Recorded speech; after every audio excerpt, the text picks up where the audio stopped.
We're going to look into sorting by counting method. Now, sorting by counting method works in cases where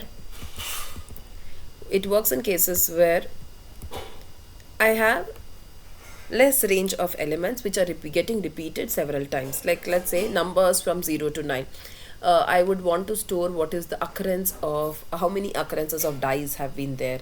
What is the sequence of dice occurrence? If I want to store such things and I want to sort these, I need not go for the methods that are already there where I go on comparing the number. But if I know that there is going to be elements which are going to be of multiple frequency, like 6 is going to be repeated several times, 5 is going to be repeated several times, so in those cases I make use of counting by sorting method.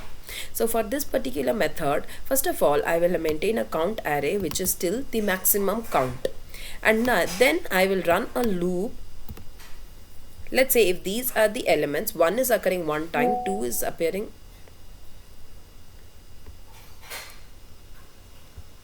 so 2 is appearing two times, 3 is occurring two times, 4 is occurring two times, 8 is occurring, 4 is occurring one time and 8 is occurring one time.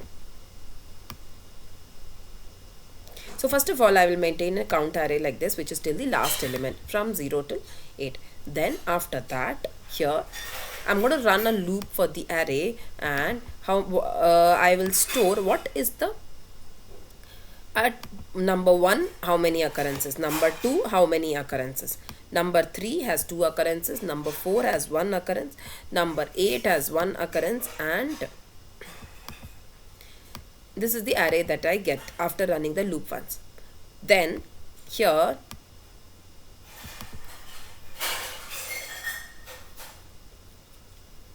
I will change this array now to reflect this particular array.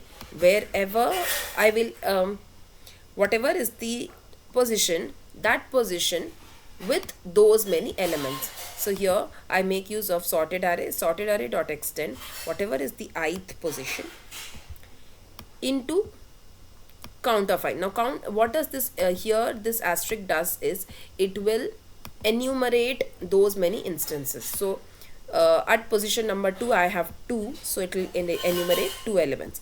At position number 2 I have at position number 3 I have 2 elements, so 2 3s are going to get included.